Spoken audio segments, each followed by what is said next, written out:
C'est ça, pour respecter la time zone, tu peux les commencer là, quand il y a 7 heures de décalage. Généralement, on les commence vers 15h30, donc ça fait 8h30 en France. Bonjour et bienvenue dans le podcast My Own Leadership. Je m'appelle Alexis Eve et un mardi sur deux, je vais à la rencontre des managers des startups les plus impressionnantes pour rentrer dans les coulisses de ce qui leur a permis de construire leur leadership. De leurs apprentissages à leurs secrets de management, dans ce podcast, nous rentrons pragmatiquement dans les bonnes pratiques qui construisent jour après jour un leadership personnel qui tire toute une entreprise vers le haut. Donc on a notre bureau principal quand même qui est en France, une quinzaine en France. Et si vous avez envie d'avoir les idées claires sur ce qu'il se passe chez vous du côté du facteur humain, nous avons pensé à vous et avons construit un test qui vous permet de savoir quels sont les enjeux humains qui devraient attirer votre attention, et également ceux sur lesquels vous surperformez déjà. Vous pouvez passer ce test en 10 minutes en allant sur www.yaniro.co/test. Le lien est disponible dans la description de l'épisode. Pour l'heure, je vous laisse avec l'invité d'aujourd'hui et vous souhaite une bonne écoute. Bonjour Guillaume, comment vas-tu ? Salut Alexis, tout va très bien, merci, et toi ? Eh ben, ça va pas mal, hein. Je te remercie beaucoup d'avoir accepté notre invitation sur le podcast My Own Leadership de Yaniro. Là, on enregistre à distance, mais alors plus à distance que jamais, parce que là, il y a carrément des fuseaux horaires entre nous, parce que moi, j'enregistre donc de France, et de ton côté, tu es... En Australie, du côté de Perth, donc sur la côte ouest australienne, donc on a 7 heures de décalage en ce moment, et puis je pense aussi pas loin de 30 ou 35 degrés d'écart, donc grosse différence. Oui, ouais, c'est vrai qu'il fait un petit peu froid là, il y a des pulls de mon côté. Donc tu es fondateur et CEO de Bilberry, et avant de te laisser présenter Bilberry, on peut dire que cette petite anecdote qu'on donne sur les time zones, sur la distance et le fait qu'on soit ni au même endroit, ni sur le même plan temporel va avoir un rôle à jouer dans l'épisode d'aujourd'hui. Mais avant, je vais te laisser peut-être nous en dire un peu plus sur Bilberry. Yes, du coup, Bilberry, c'est une boîte qui aide les agriculteurs à réduire les quantités de pesticides qu'ils mettent dans les champs. Donc pour ceux qui sont pas forcément, au fait, de tout ce qui se passe dans le monde agricole, les agriculteurs, en fait, ont besoin de tuer les mauvaises herbes, qui sont dans leurs champs parce qu'elles vont prendre un certain nombre de nutriments ou de l'eau qui est dans le sol, et pour ça, ils utilisent donc des herbicides, qui pulvérisent sur l'intégralité des parcelles alors que les mauvaises herbes sont présentes que à certains endroits. Donc il y a pas mal de produits qui est utilisé, en fait, pour rien, et donc nous, ce qu'on fait chez Bilberry, c'est qu'on installe des caméras directement sur les rampes, des pulvées, donc des pulvérisateurs agricoles. Les pulvérisateurs, c'est des grandes rampes qui font, 30 ou 40 mètres, de large, et qui pulvérisent donc ces produits chimiques, et donc nous, les caméras qu'on installe, en temps réel, en fait, elles scannent le champ, elles repèrent ce qui est une mauvaise herbe, ce qui est de la culture, et en fonction de ça, on ouvre et on ferme les bus de pulvérisation pour ne pulvériser que sur les mauvaises herbes et plus sur l'intégralité de la parcelle. Donc l'objectif, c'est de pulvériser moins. En moyenne, on fait autour de 90 d'économie de produits, donc ça fait beaucoup, beaucoup de litres. Cette année, pour donner quelques chiffres, on doit avoir économisé pas loin de enfin, on a fait économiser pas loin de 100 000 litres de glyphosate, un produit, assez connu et dont on entend pas mal parler dans la presse, et puis, plusieurs millions de litres d'eau. Donc il y a un impact vraiment hyper direct, à la fois pour le portefeuille de l'agriculteur, mais aussi sur la planète, ce qui est hyper satisfaisant pour nous, après en voyant ça. Mmh. Alors bon, j'aurais plein de questions sur Bilberry en tant que tel, mais je vais me forcer à focaliser, sur toi pour rester dans le thème de l'épisode. Avant peut-être de rentrer dans les questions que j'ai à te poser, Bilberry, vous êtes combien? Vous existez depuis combien de temps? Alors, Bilberry, c'est une boîte qu'on a fondée avec Jules et Hugo en 2016. Donc tout début 2016, on avait commencé à travailler sur ce qui était un projet à l'époque en fin 2014. On était, en dernière année d'école d'ingé, et donc, en fait, un peu, en même temps que notre dernière année, on travaillait là-dessus, et puis c'est devenu vraiment une boîte, donc 1er janvier 2016, où on a dû, créer officiellement pour pouvoir recruter notre premier stagiaire. Et donc aujourd'hui, on est à peu près 20, et donc bah, comme tu disais en intro, effectivement, on est répartis en 2 bureaux. Donc on a notre bureau principal quand même, qui est en France. On est une quinzaine en France, c'est là où se passe la majorité des choses, et on a ouvert l'Australie en septembre l'année dernière, donc septembre 2019, et on est maintenant 3 dans le bureau australien. Mmh. Alors je vais essayer de pas gâcher le suspense de l'épisode, mais j'ai évidemment plein de questions. Donc vous l'avez compris, si vous nous écoutez, aujourd'hui, on va parler de remote, hein. On va parler de management à distance, de communication à distance, d'arriver à travailler sur, à la fois des échanges qui sont, en distanciel, en présentiel et voire même sur des time zones différentes.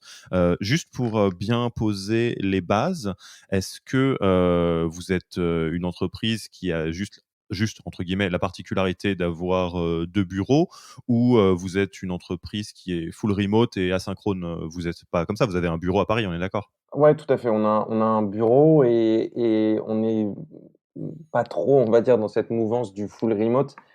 Pour nous et pour moi particulièrement, j'aime vraiment l'idée d'avoir un bureau, de partager des choses ensemble. Donc, un remote ou du télétravail, ponctuel, c'est quelque chose qu'on bien sûr qu'on promeut, mais on n'a pas envie du tout de passer sur un mode, complètement, travail à distance.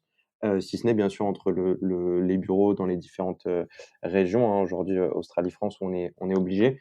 Mais là, typiquement en France, on est bien sûr tout en télétravail avec la situation Covid. En Australie, par contre, on est tous au bureau, enfin les 3, on travaille du bureau et on fait tout en présentiel. OK, donc le contexte est posé et tu m'arrêtes si je traduis mal ta pensée évidemment. Vous êtes une entreprise qui n'a pas de vocation particulière à être, complètement en distanciel. En revanche, vous êtes sur 2 bureaux avec des fuseaux horaires différents, donc ce qui implique une certaine, connaissance des bons outils pour travailler, à distance sans que ce soit trop problématique, c'est ça?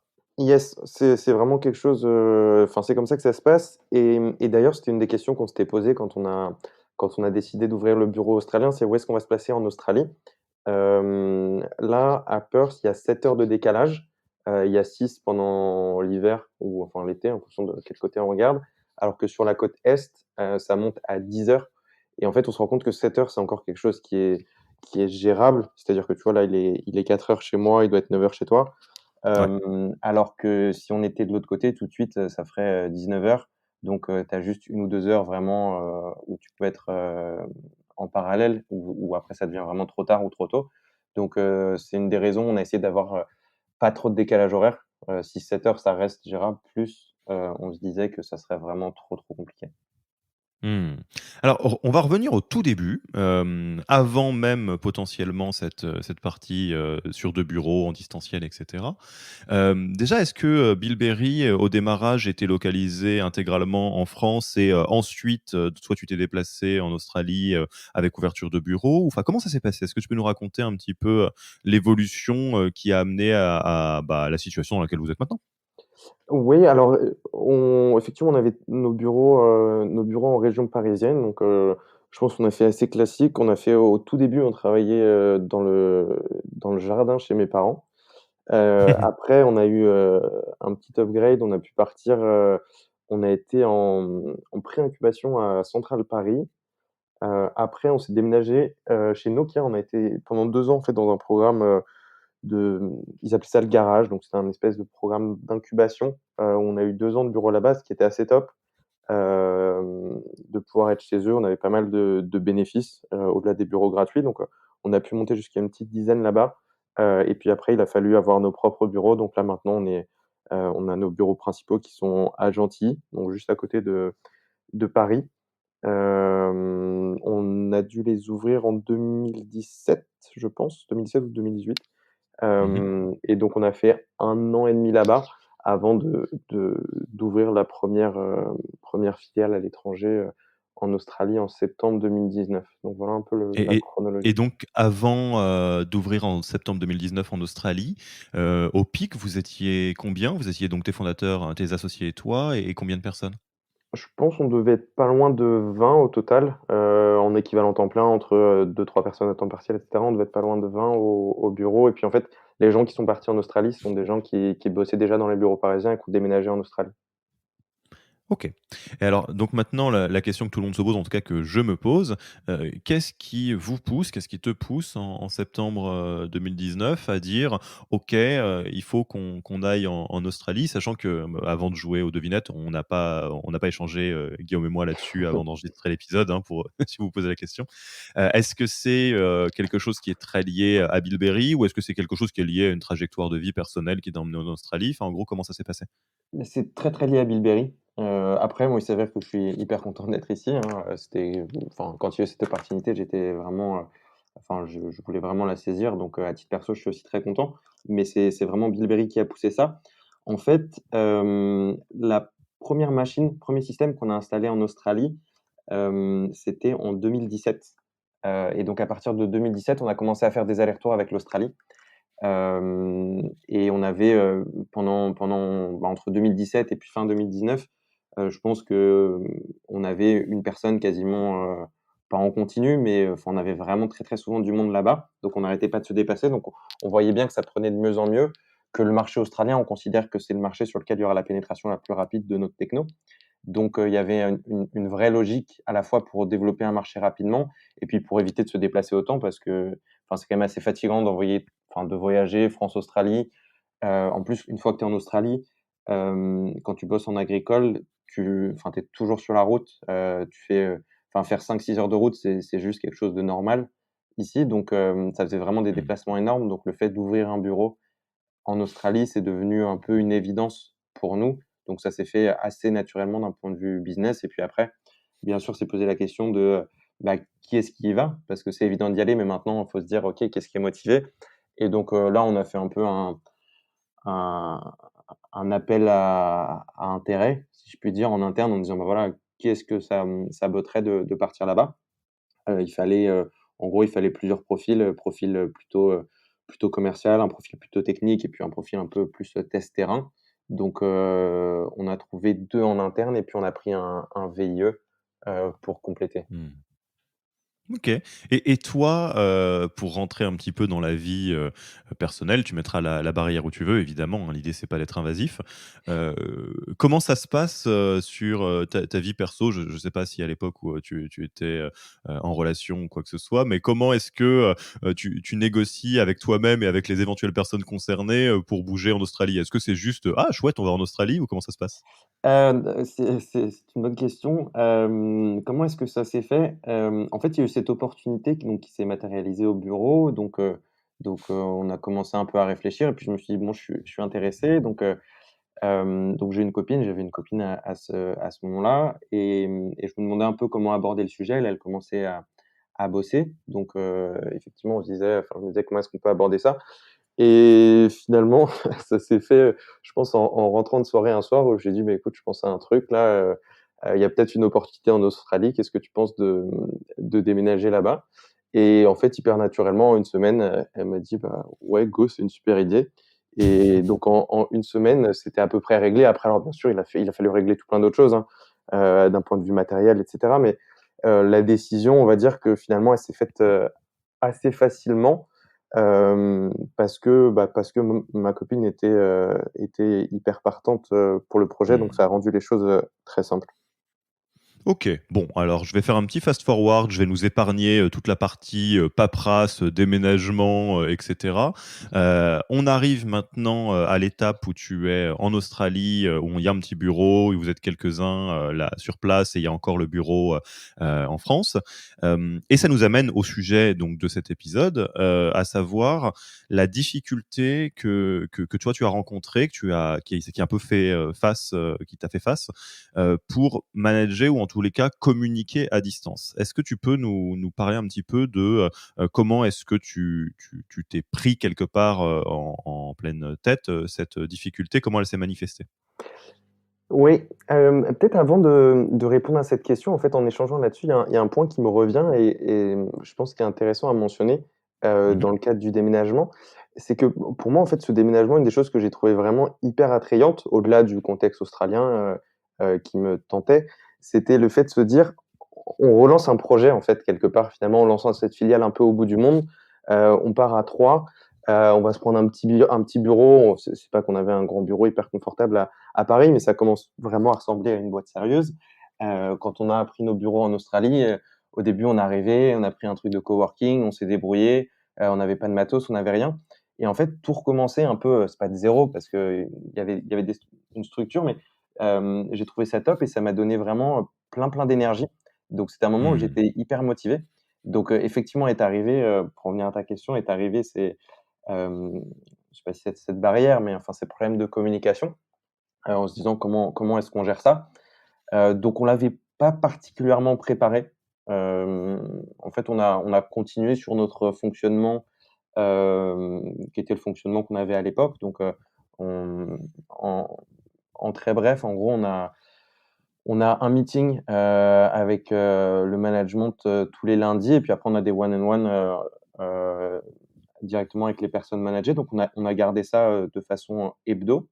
La seule différence donc c'était qu'on faisait ça sur, Meet au lieu de faire ça en présentiel et il y a un point qu'on n'avait pas prévu bien sûr, c'est le covid, Mmh. et en fait j'étais censé rentrer tous les 3 mois, parce que ce qu'on se disait c'était que faire un certain nombre de meetings sur Meet, c'était sans doute pas un problème pour gérer le quotidien. Par contre là où ça pouvait devenir plus gênant, c'était au niveau des interactions personnelles où, Mmh. on est tous assez proches et c'est vrai que c'est agréable de pouvoir échanger directement, de passer un peu de temps ensemble enfin ça facilite aussi les relations après, même au niveau pro j'entends et donc là par contre, un des gros problèmes qu'on a eu, c'est que, bah, j'ai pu revenir une fois à Noël l'année dernière et depuis je suis pas revenu et je sais pas trop, quand je pourrais Ouais, revenir, comment ça va se passer, ouais. peut-être C'est en juin, mais en tout cas, là où je devais rentrer tous les 3 mois, il est probable que finalement je fasse 1 an et demi ou presque 2 ans sans voir les équipes du tout, si ce n'est bien sûr, en visio. Donc ça, c'est un des gros points problématiques, qu'on a pu avoir. Mmh. Ouais, je vois bien, c'est-à-dire qu'il y avait un plan, d'ouverture de bureau, donc dans une autre, localisation avec tout un mode de travail qui va avec, le fait de revenir, enfin qui est un truc, qui arrive assez classiquement, quand on ouvre des bureaux, hein, pour donner un petit peu de comparaison et finalement tu t'es retrouvé dans une situation où tu as dû, être encore plus dans une logique du travail à distance et alors je vais prendre si ça te va les points, étape par étape. Tu disais que la première chose que tu as fait, c'est déjà de maintenir des réunions de travail qui étaient des rituels installés, qui avaient, donc un but, hein, de faire fonctionner les différents projets, juste en les plaçant à distance, donc avec les meetings, hebdo et les one to one. Et ça, tu me dis que globalement, j'ai cru comprendre en t'écoutant que, bon, bah, le fait d'être à distance, en fait, à partir du moment où le meeting avait une raison d'être, en physique, le simple fait de le faire en distanciel et en gérant la time zone, ça s'est pas passé de manière si compliquée que ça. En tout cas, moi, c'est ça que je comprends. Ouais, non, non, on n'a pas eu de gros problèmes. Le plus gros problème qu'on a, c'est que, et c'est plus à la limite de mon côté d'un point de vue organisationnel, c'est que, j'essaie de mettre tous ces meetings plutôt en début de semaine, lundi, mardi pour essayer après, enfin les meetings internes plutôt lundi, mardi pour essayer après de garder mercredi, jeudi, vendredi, soit pour moi sur des sujets de fond, soit, sur des meetings externes. Et là, en fait, en faisant ça, ce qui se passe, c'est que, bah, ça fait un gros paquet de meetings le lundi après-midi, le mardi après-midi et donc ça peut faire des journées un peu à rallonge. Donc Mmh. voilà, donc parfois tu finis tard, voire très tard, Sans le compter lundi que ou le mardi. j'imagine, ouais, que tu mets tout ça le soir de ton côté, pour respecter Bah, la time zone? c'est ça, pour respecter la time zone, tu peux les commencer, là, quand il y a 7 heures de décalage, généralement, on les commence vers 15h30, donc ça fait 8h30 en France. Donc Ouais. on est vite à finir enfin, en temps normal, ça finit vers 20h-20h30, ce qui est Mmh. un peu tard, mais ce qui marche encore. Régulièrement, tu peux avoir deux trois sujets un peu urgents qui dérapent et donc très vite, là, tu peux finir, plus tard. Mmh.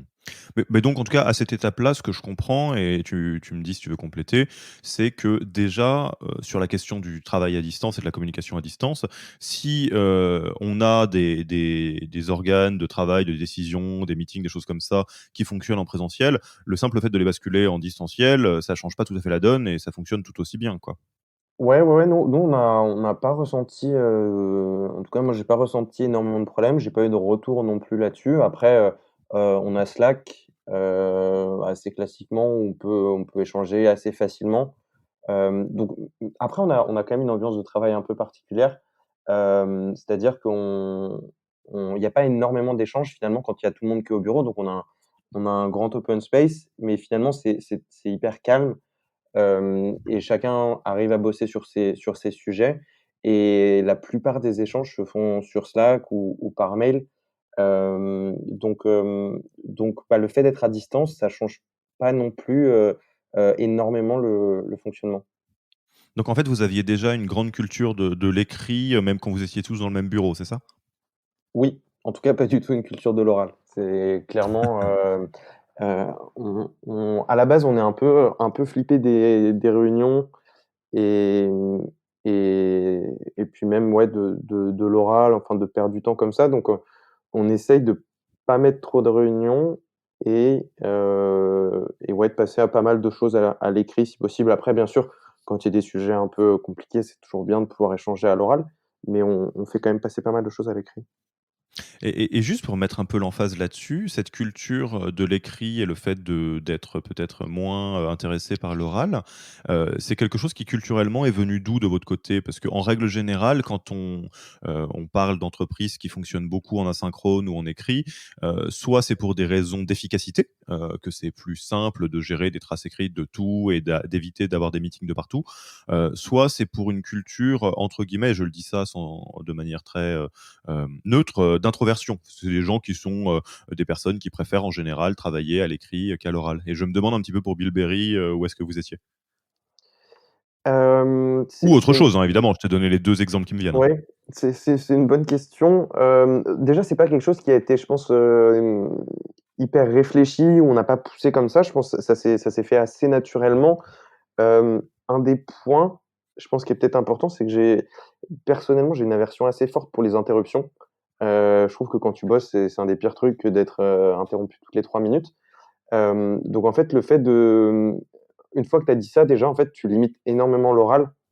Parce que l'oral, ça interrompt, alors que l'écrit, il suffit que tu mettes tes notifications, tes mails ou ton Slack ou peu importe ce que tu utilises, que tu le mettes en silencieux et c'est toi qui contrôles un peu mieux les choses. Donc je pense que ça a pas mal, ça a pas mal poussé naturellement, tout le monde à se dire: «Bah, on va essayer de communiquer plus par écrit» et puis les gens répondent un peu, quand c'est possible, sauf certaines personnes, typiquement comme on bosse avec des agriculteurs, on a certains sujets qui peuvent être urgents vraiment au niveau support client, où tu as un agriculteur au bout du téléphone, là, il te faut une réponse.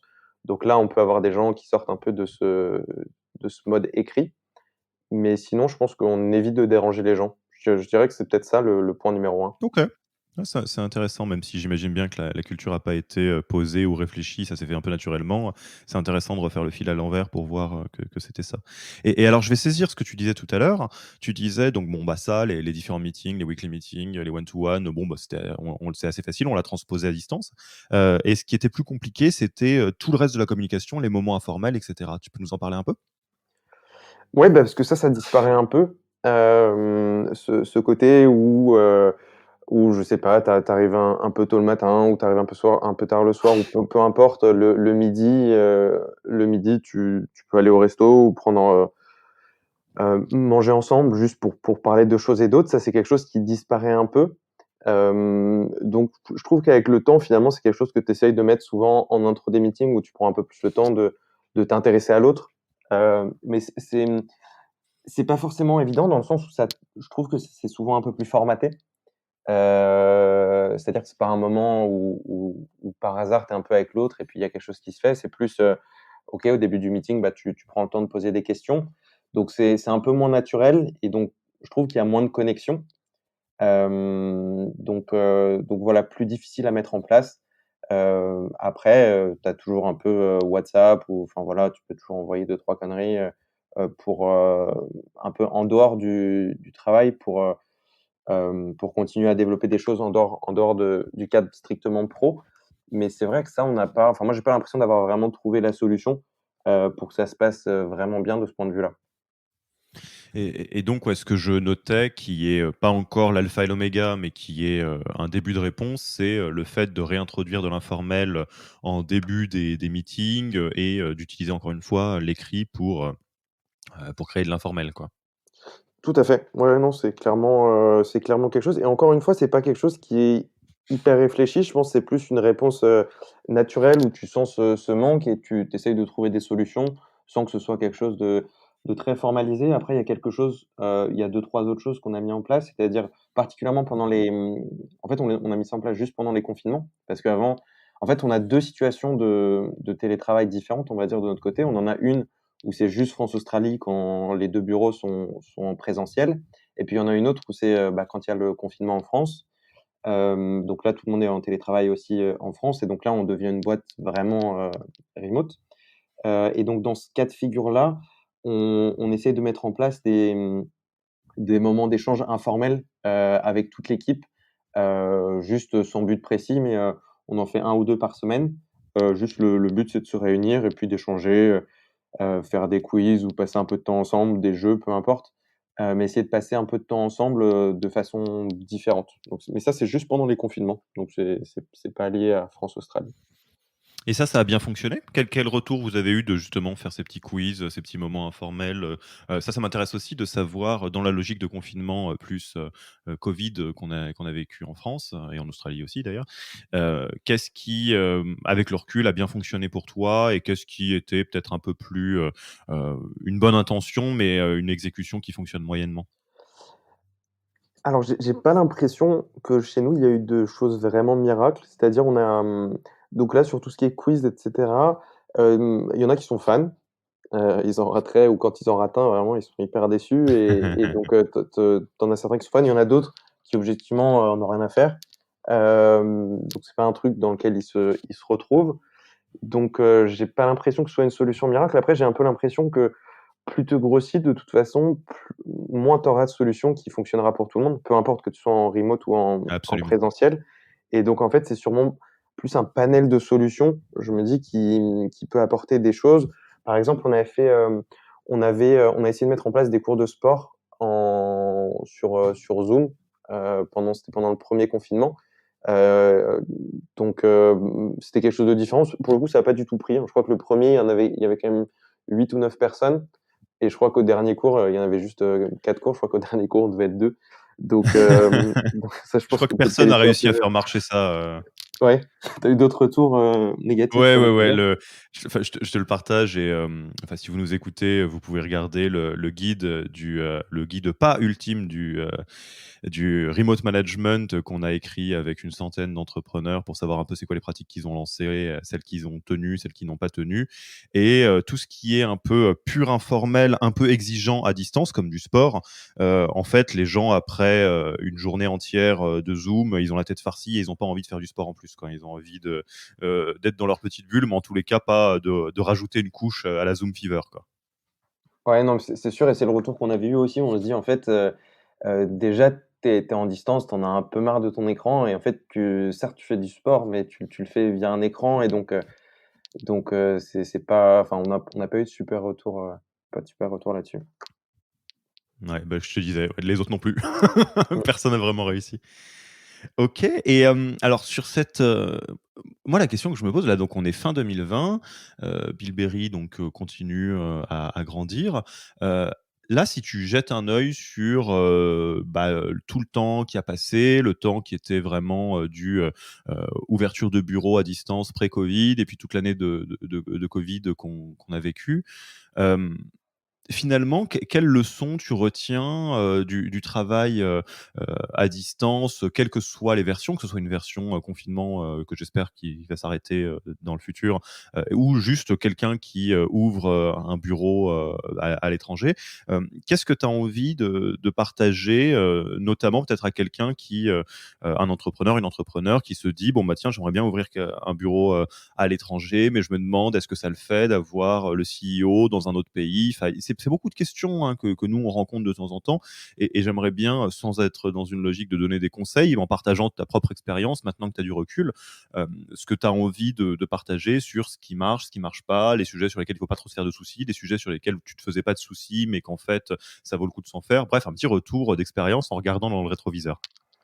Hem, alors, du coup, de notre côté, donc je suis parti en Australie. Maintenant, on avait pas mal de monde qui était présent dans l'équipe depuis un petit moment. On a Jules, Hugo, les autres fondateurs qui sont toujours en France et donc le fait de partir, il y avait toujours en fait plein de relais et beaucoup de personnes que je connaissais très bien et donc on n'a pas, là avec cette année covid, on n'a pas cette année, on a très peu recruté. Et donc en fait, l'équipe est assez stable depuis mon départ. Ça risque de Mmh. changer l'année prochaine, donc je pense que ce sera effectivement des nouveaux challenges d'intégrer, des personnes. Donc on n'a pas eu cette problématique-là et et je pense que ça, c'est une grosse problématique, intégrer des nouvelles personnes, dans ce contexte parce qu'on a notamment une stagiaire qui est arrivée là en fin d'année pour nous aider sur certains sujets. Et elle arrivait enfin, pendant les sujets confinement, enfin, dans des moments compliqués et donc l'intégration a été difficile au niveau culture, même au niveau, travail en soi. Donc je pense que l'intégration des nouvelles personnes, c'est un gros, gros point de vigilance et donc là, on va recruter quelques personnes en début d'année prochaine et c'est clairement un sujet qui va être compliqué. Après, dans les sujets qu'on avait peut-être un peu sous-estimés, moi celui qui me paraît le plus important, c'est en fait cette notion d'alignement.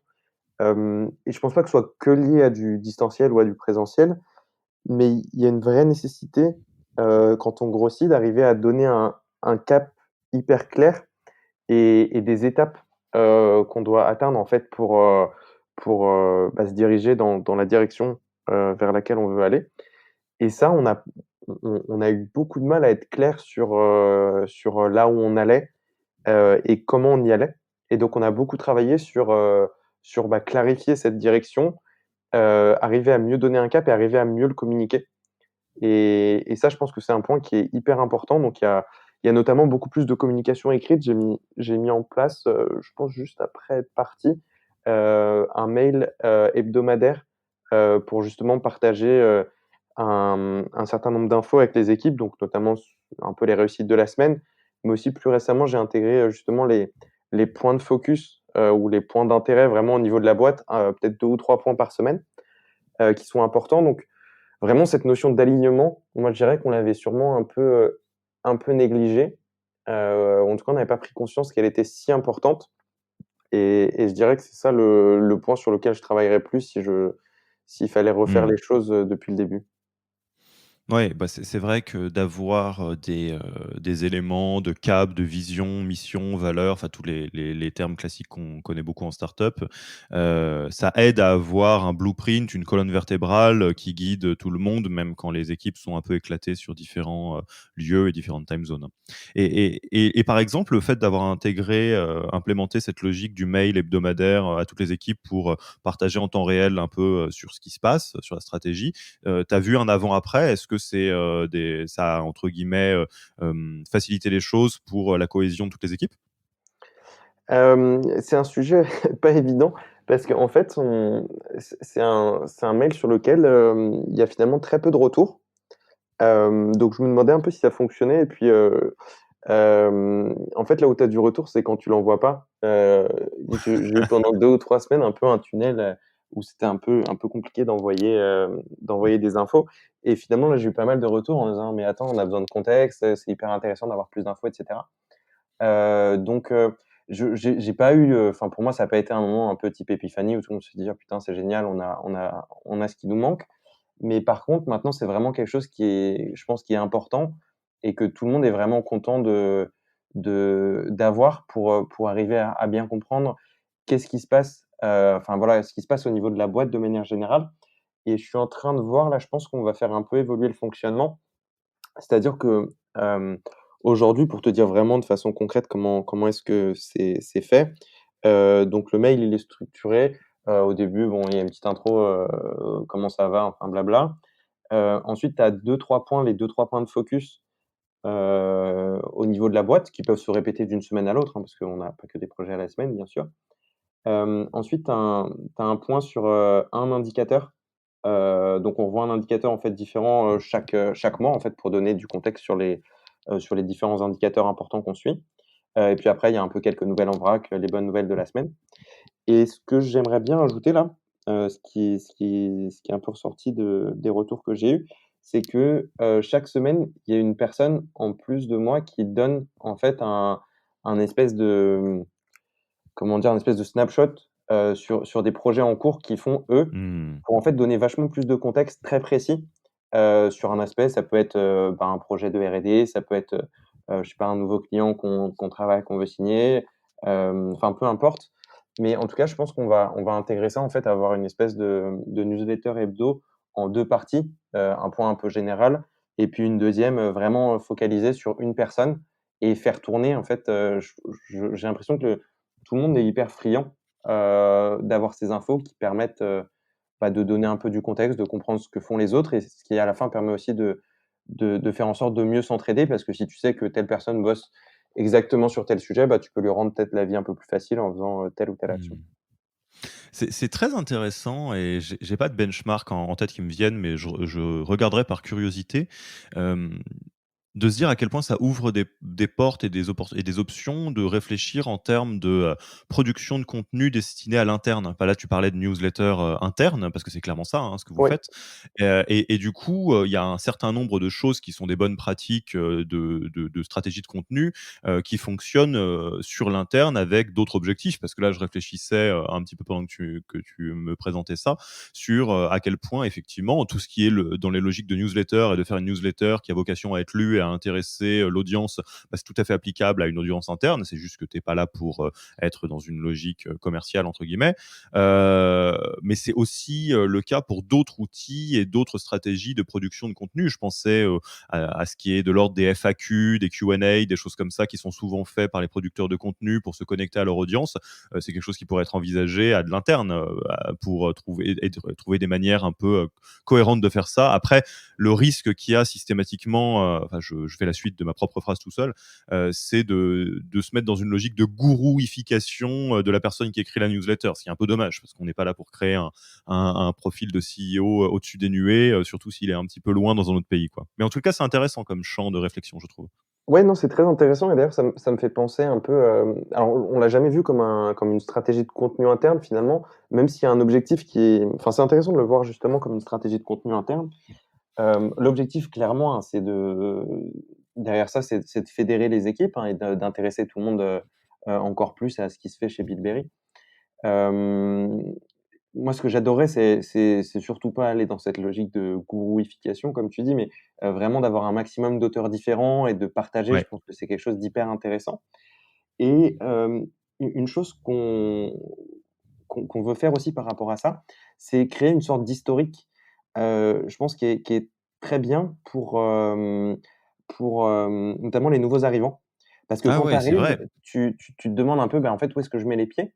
Et en fait, avoir un peu ce fil conducteur, Tu as en tous les fait, chapitres, c'est ouais. génial. Tu as vraiment tout, donc c'est peut-être un peu long, mais c'est hyper intéressant, je trouve, d'avoir ça.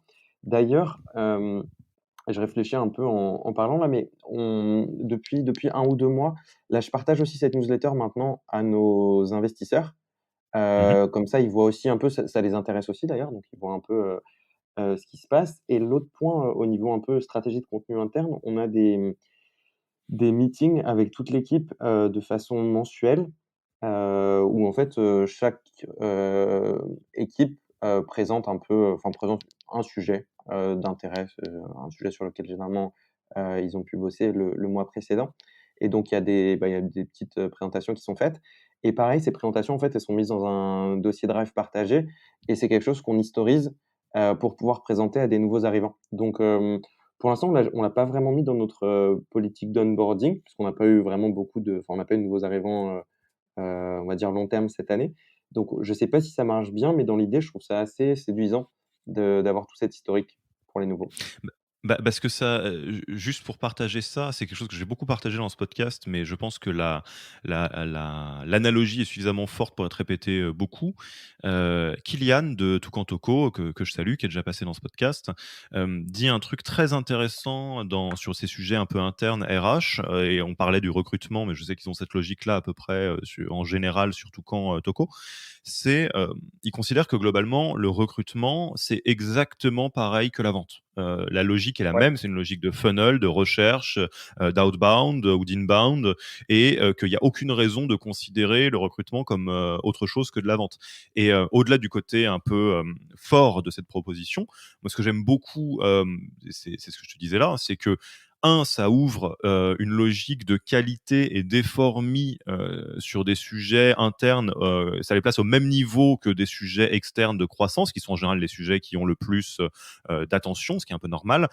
Et là, on c'est un peu ce qu'on est en train de se dire, hein, c'est de se dire: «Comment est-ce que tu crées, des outils, d'onboarding à distance ou qui des choses qui te permettent de traquer toute la vie de l'entreprise, en y mettant, la même attention, qu'on mettrait à des prospects ou à des clients, des partenaires, des choses comme ça. Donc je trouve que c'est des champs de réflexion qui sont très intéressants quand on commence à envisager l'effort qu'on met, vers l'interne, au même niveau que l'effort qu'on met vers l'externe. Oui, j'achète tout à fait l'analogie effectivement de c'est quelque chose qu'on avait essayé de mettre en place. On avait pas mal recruté, sur 2019 et c'est quelque chose qu'on avait essayé de mettre en place justement ce côté un peu, entonnoir, un peu comme une vente finalement avec différentes étapes en se disant: «Bah, voilà», enfin typiquement sur notre recrutement ce qu'on on a un process qui est je sais pas si tu veux qu'on en parle là, mais on a un process qui est un peu toujours le même. C'est, on essaye de faire des choses assez automatisées au début, pour pas passer trop de temps parce qu'on peut avoir pas mal de CV et cetera et puis plus on avance dans le process, plus on essaye de rentrer dans de l'humain et de l'interaction et on a différentes étapes qui sont bien processées. Donc au début, bon, c'est assez bête, hein, c'est une 1re sélection sur CV.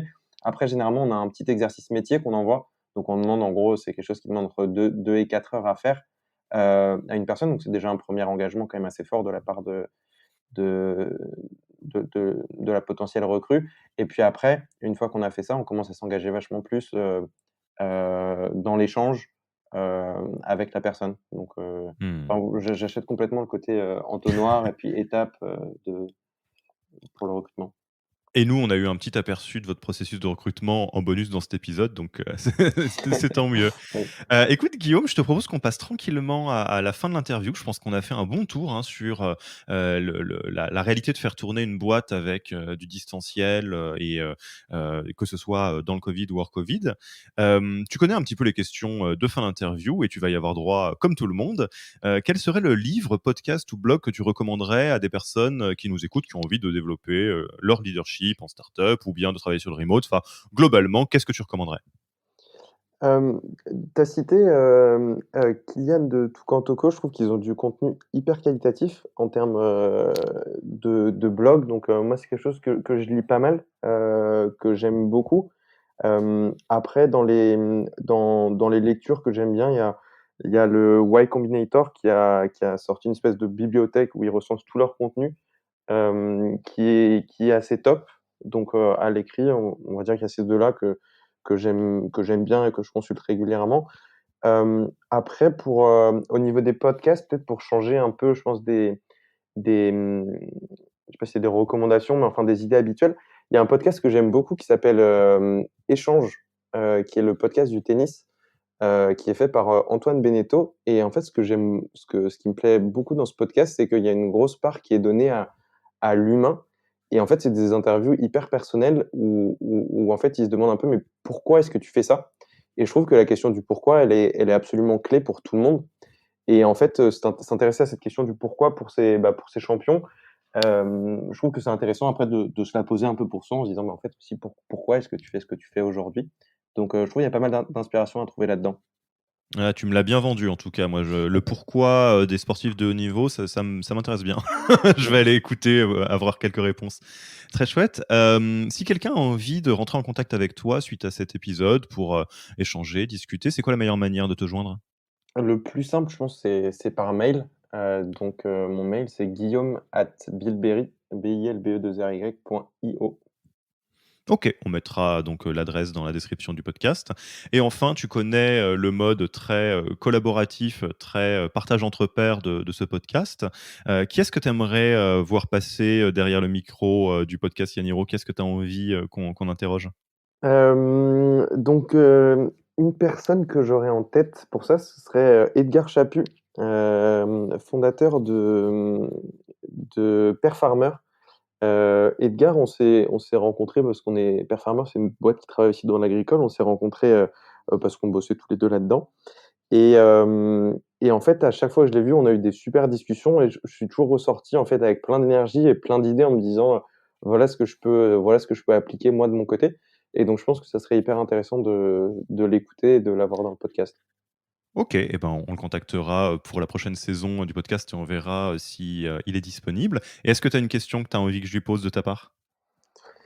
Pas de questions particulières, je pense, c'est enfin, voilà, pas de questions particulières. À chaque fois, les discussions sont hyper intéressantes, donc je pense, creuser avec tes On questions, tu devrais avoir on lui des dira bons déjà qu'on retours. vient de ta part. Ouais. Ça Ouais, sera ouais. un bon début. Bah, écoute, je te remercie beaucoup, pour cet épisode qui était vraiment, vraiment très intéressant et assez différent de ce qu'on a pu faire, donc dans ce podcast, un peu dans l'air du temps, même si c'est pour différentes raisons. Je te remercie pour ton temps et puis, bon, il me reste plus qu'à te dire, à très vite et à bientôt. Bah, merci beaucoup pour l'opportunité aussi, Alexis. J'ai vraiment apprécié, donc bah, avec plaisir pour recommencer un de ces jours. À plus Guillaume. Ciao. Merci d'avoir écouté cet épisode. S'il vous a plu et que vous ne voulez rater aucun nouvel épisode, abonnez-vous à la newsletter en allant sur le site www.yaniro.co. Et à dans 2 semaines pour le prochain épisode.